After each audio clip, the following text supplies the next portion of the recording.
Entrevistas Pérola Byton, 40 anos. Estamos em isolamento social ainda, mas por isso a gente está usando esse ambiente virtual. E hoje nós temos um convidado, também especial, para contar um pouquinho mais da história do grupo e também do movimento escoteiro. Por favor, pode se apresentar. Boa noite, sou Marco. Eu hoje estou como diretor-presidente do Grupo Escoteiro Pérola Byton. Minha profissão hoje, eu sou tecnólogo em análise e desenvolvimento de sistemas e trabalho na IBM do Brasil. Eu gostaria que você nos contasse um pouquinho como foi o seu primeiro contato com o movimento escoteiro, pode ser? Pode? Então, meu primeiro contato foi meio que de xereta, né? Porque, na verdade, o meu irmão foi convidado por um amigo dele para conhecer o movimento escoteiro. Aí ele foi no grupo lá na África do Sul tudo, e eu acabei indo junto também de intrometido, né? E desde então eu continuo no movimento escoteiro. Eu sou sul-africano, nasci na África do Sul, e o contato que eu tive foi em 81, que foi meu primeiro contato com o movimento escoteiro. Uau! E como era, como é que foi? Você tem uma recordação da sua primeira reunião, assim? Seu primeiro dia no movimento escoteiro? Assim, do primeiro dia não, mas tem várias coisas que eu me recordo que, para começar, a minha gata passando atrás, o movimento, as nossas reuniões lá na África do Sul era de sexta à noite, não se tinha reunião durante o dia, nem de sábado. Então a gente ia para a sede, começava às 7:30 da noite e terminava lá por volta de 10 horas da noite. O movimento lá é um pouquinho diferente do que a gente está acostumado aqui no Brasil, que lá a tropa escoteira, os escoteiros são de 11 anos até 18 anos de idade. Então não tem essa divisão de escoteiro e sênior. Então, quando saí lá, o grupo tinha 6 patrulhas, todas elas com 8 elementos em cada patrulha. Então, um pouquinho diferente do que a gente está acostumado. Os lobinhos é a mesma coisa que aqui no Brasil, dos 7 aos 11. E, na época, existiam os lobinhos e as lobinhas, mas escoteiros só tinham os escoteiros. E aqui no Brasil é mais conhecido como os bandeirantes, mas lá era chamado como Go Guides. Então, falar aí já, quando vai com a idade do escoteiro, acaba separando os dois movimentos. E esse tempo, Marco, que você esteve lá na África do Sul, foi por quanto tempo? 2, 3 anos, mais ou menos? O que do movimento escoteiro? De movimento. Eu fiquei lá por 4 anos no grupo escoteiro lá. Eu fiz minha promessa no dia 12 de junho de 81 e eu mudei para o Brasil no finalzinho de dezembro de 85. E qual que é a idade sua e do seu irmão, né, nessa época que vocês entraram? Você vai fazer conta? Não, eu tinha 11 anos, se não me engano, meu irmão 12 anos. Você lembra o nome do grupo escoteiro? Eu lembro sim, eu sigo eles no Facebook, que é o First Green Side. Que legal. E os chefes da época? Eu lembro dos chefes também, falar do que seria assim, os assistentes, mas lá eles têm uma outra função antes de virar assistente, que era chamado de troop leader, que era responsável pela tropa. Aí, acima dele, tem os assistentes e os chefes, que eram os meus monitores quando eu entrei no movimento escoteiro. Que legal. Tem alguma... Assim, você se lembra de alguma atividade que vocês fizeram juntos, assim, na época, que foi muito marcante? Uma delas é o Byton Bike, que a gente tem hoje, o Byton Bike. É uma ideia que eu trouxe lá da África do Sul, que a gente todo ano fazia. Só que a gente fazia a nível de distrito e começava 2 horas da tarde e terminava 8 horas da noite. Uau. Tanto que a hora que escurecia, a gente era obrigado a amarrar lanternas nas bicicletas e continuar pedalando, né? Outra atividade que a gente fazia lá também bastante era a competição de cozinha. Você sabe de onde que vem a competição de cozinha que a gente faz no grupo também, né? E uma que, assim, todo ano tinha, que sempre a gente participava, mas infelizmente no Brasil não dá para fazer.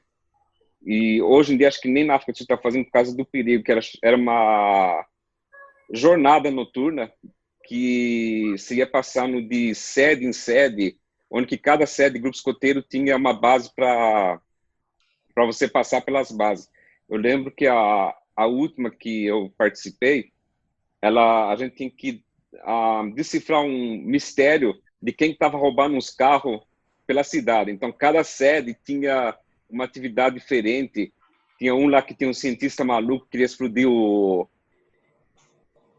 mundo, então você tinha que desarmar uma arma laser que ele tinha montado.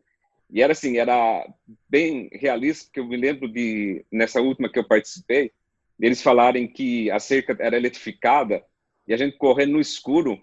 Eu não via a cerca, dei de frente com a cerca. Aí a molecada perguntou, tá eletrificado mesmo? Eu falei assim, se tá eletrificado, não sei, mas que eu tomei uma burdoada, eu tomei. Aí a gente pulou a cerca, fizemos uma peneirinha para pular a cerca, tudo, com aquela coisa, mas essa cerca tá eletrificada, né? E a sua vinda para o Brasil, como que foi, assim, Marco? Vocês já estavam programados? Tava mais ou menos programado, mas assim, era uma coisa que a minha mãe brasileira, ela já fazia mais de 20 anos que ela não via a família dela, então optamos para vir para o Brasil para poder passar mais tempo com a família também, né? Então a gente acabou vindo para o Brasil no final de 85 e meio programado, meio traumático, porque são dois mundos totalmente diferentes. Você está deixando todos os seus amigos para trás, chegando num lugar novo, onde você não conhece nada, nem o idioma você conhece direito, então foi meio... No começo foi meio traumático. Mas nesse momento, assim, né, o movimento escoteiro já estava bem enraizado, né, esses 4 anos que você vivenciou lá na África. Como deixou esse sentimento em vocês? E aí como que foi essa transição do movimento da África do Sul para o Brasil? Não, foi difícil, porque é uma coisa que, assim, sempre gostava de estar lá nas reuniões, tudo, acampamento, essas coisas. Então, estava bem enraizado. O fato de você sair, sabendo que você não sabendo se ia participar mais, você está deixando todos os seus amigos do movimento escoteiro para trás, tudo, foi difícil no começo. Ô Marco, mas nessa vinda para o Brasil, vocês tinham na cabeça que aqui no Brasil existia movimento escoteiro ou achava que não existia? Na verdade, eu não me lembro se a gente chegou a pensar se tinha ou não tinha. Que foi assim, vamos embora, então vamos embora e vamos ver o que vai acontecer lá fora, né? Tá certo. E aí você chega no Brasil e o que motiva você a buscar um grupo escoteiro? Então, eu cheguei no Brasil, aí eu conheci umas pessoas que fazia parte de um grupo de jovens, fui participar do grupo de jovens, tudo. E um dia na escola que eu estudava, inclusive lá no Garcia, região da sede hoje do grupo, né? Eu e meu irmão, a gente viu um cartaz do Pérola Byton no quadro de aviso. Aí vimos aquele cartaz, vamos achar esse grupo escoteiro, né? Vamos ver onde que é isso, que já estava muito tempo sem estar no movimento, muito tempo, acho que uns 2, 3 meses sem estar no movimento, mas já estava fazendo falta, né? Aí pegamos o endereço tudo certinho, fomos atrás procurando para Pérola Byton, a gente tinha um endereço, mas não sabia exatamente onde que ficava. Encontramos um lobinho nesse sábado, tentando achar o grupo escoteiro. Eu lembro que ele falou, não, a gente estava passando por cima do viaduto Vicente Cury. E o lobinho falou assim, não, a sede do grupo escoteiro fica lá perto do Mário Gatti. Aí vamos lá perto do Mário Gatti, né? Chegamos lá, não tinha ninguém lá, falei assim, acho que não é bem isso aqui, né? Aí conversando com o pessoal lá, os caras falaram, não, os escoteiros estão lá no viaduto. Isso porque a gente encontrou o lobinho lá no viaduto, né? Aí a gente voltou lá, nessa época a sede ficava embaixo do viaduto Vicente Cury. Marco, e tudo isso, mas na África a língua que você falava lá era inglês. Era inglês, isso. E aqui você veio sair buscando onde que estava, procurando lá perto do Mário Gatti, falando um português mais ou menos, ou você já conhecia a língua? Não, o português eu conhecia, porque a gente tinha muitos vizinhos de Portugal na África do Sul, tudo, mas era um idioma que eu não gostava. Porque, assim, na África do Sul, problema de racismo, tudo, era muito discriminado, não somente os negros, né, mas também filho de estrangeiro era tudo discriminado. Então, eu evitava de ter o contato com os portugueses justamente por causa da discriminação, né. Então, sabia falar, não sabia escrever nada, ler bem pouco, porque a gente nunca teve aula nenhuma de português, nada, né, e a gente foi se virando, né.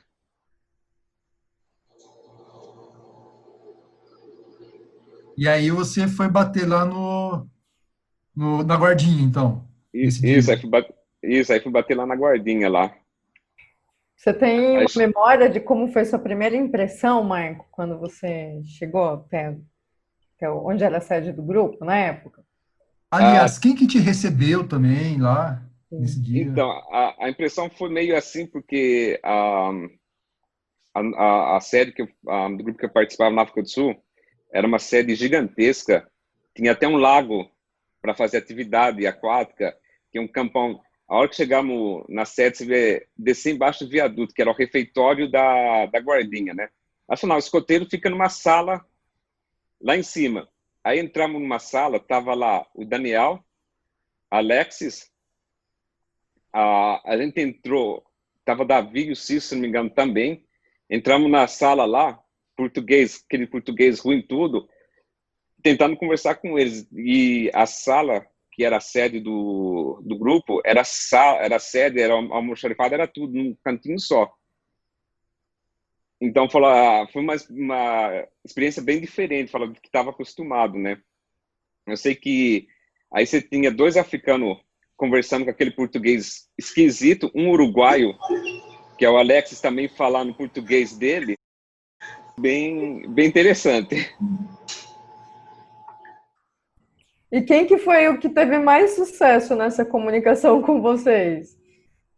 Você lembra? Acho que não me lembro muito bem, mas o Alexis e o Daniel Ferreira, que ele estava à frente do grupo desde praticamente do início tudo, então eles que tiveram a comunicação mais fácil, conversaram com a gente e tudo, explicou para a gente como que funcionava. Nessa época eu ainda estava em idade de sênior, eu tinha completado 16 anos tudo, né? E o Miguel já estava com 18, então já estava mais para a parte de escotista do grupo. E a gente foi se entendendo, não tem... Ô Marco, e passado essa fase aí de conversações, de entendimento entre todos, né? Aí você ficou junto à tropa escoteira, ao ramo escoteiro. Não, eu fiquei na sênior por um ano e pouquinho, que eu era sênior mesmo, ainda estava com idade de sênior. Quando que eu completei os 18 anos, aí sim, a gente foi para a tropa escoteira, eu fiquei na tropa escoteira como assistente.